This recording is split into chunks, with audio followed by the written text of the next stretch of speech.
इस वर्ष जो बिहार में विधानसभा का चुनाव होना है उसका एनडीए और भारतीय जनता पार्टी की तरफ से शंखनाद भी होगा। फिर से जब एक बार नरेंद्र मोदी जी और नीतीश जी के नेतृत्व में 2025 में एनडीए की सरकार बिहार में बनेगी। बिल्कुल, जिन्होंने घोषणा की है कि जिस प्रकार से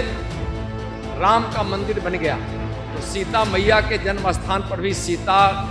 मैया का मंदिर बनेगा। भगवान श्री राम सीता मैया को ब्याहकर जब ले जा रहे थे जनकपुर से अयोध्या के लिए तो गोपालगंज होते गए थे और बिहार के लिए बहुत ऐतिहासिक दिन है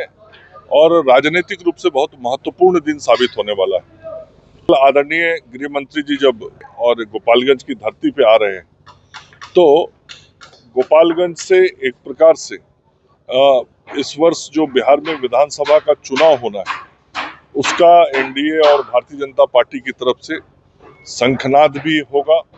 और केंद्र की सरकार और बिहार की सरकार ने नरेंद्र मोदी जी के नेतृत्व में और नीतीश जी के नेतृत्व में बिहार की जनता के लिए जिस प्रकार से सेवा किया है पिछले 2 दशकों में,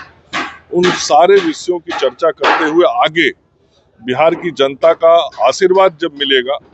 फिर से जब एक बार नरेंद्र मोदी जी और नीतीश जी के नेतृत्व में 2025 में एनडीए की सरकार बिहार में बनेगी तो और क्या हम सब आगे काम करने वाले हैं, इस कार्य योजना की चर्चा सहित बिहार के राजनीति के लिए भी एक नया संदेश कल गोपालगंज की धरती से निकल के जाने वाला है।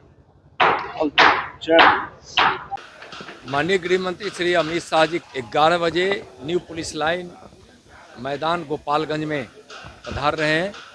और यहाँ अद्भुत नज़ारा है। लोग इंतजार कर रहे हैं, उत्साह में हैं अपने गृह मंत्री जी को देखने के लिए और उनको सुनने के लिए। भारतीय जनता पार्टी के लोग तो इसकी तैयारी कर ही रहे हैं,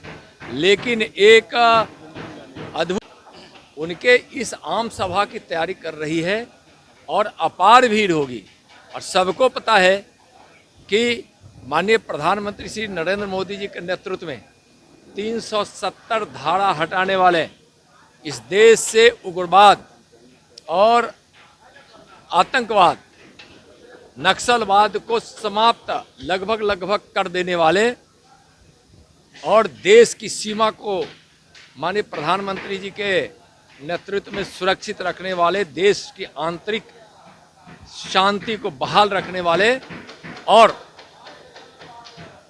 बिल्कुल जिन्होंने घोषणा की है कि जिस प्रकार से राम का मंदिर बन गया तो सीता मैया के जन्म स्थान पर भी सीता मैया का मंदिर बनेगा, उसकी घोषणा करने वाले माननीय श्री अमित शाह जी आ रहे हैं। लोगों में काफ़ी उत्साह है, अद्भुत और अपार भीड़ होगी, अद्भुत अपार भीड़ होगी। आप लोग को भी पता है और जो नज़ारा है यहाँ और लोग जो आने को उत्सुक है उसको देखकर अपार भीड़ होगी। अच्छा सर, ये कोई चुनावी सभा नहीं है, ठीक है, तो क्योंकि कार्यकर्ता लोग बोल रहे हैं कि ये कोई चुनावी सभा नहीं है, लेकिन अमित शाह जी का मुख्य आने का उद्देश्य क्या है? अभी चुनाव है क्या, लेकिन गोपालगंज जिले में आने की क्या उद्देश्य है? गोपालगंज जिले में आने का उद्देश्य है कि जब वह सीता मैया की मंदिर निर्माण की जब उन्होंने घोषणा की है तो आप जानते हैं कि अयोध्या से सीतामढ़ी मैया के जन्म स्थान तक जाने के लिए बिहार में प्रवेश द्वार गोपालगंज है। और जब भगवान श्री राम सीता मैया को ब्याहकर जब ले जा रहे थे जनकपुर से अयोध्या के लिए तो गोपालगंज होते गए थे और यहाँ नारायणी के तट पर उन्होंने रात्रि विश्राम भी किया था माँ सीते के साथ साथ अपने सभी दल बल के साथ, जहाँ यहाँ 70 घाट भी बना हुआ है। तो सीता मैया से जुड़ा हुआ स्थान, अयोध्या से चलकर पुरौना धाम जाने का जगह, गोपालगंज जो है उत्तर प्रदेश और बिहार का सीमावर्ती इलाका है, और अयोध्या से सीता मैया जानकी जन्म स्थान और जानकी जन्म स्थान से अयोध्या जाने का यह रास्ता भी है और यह एक बड़ा कारण है।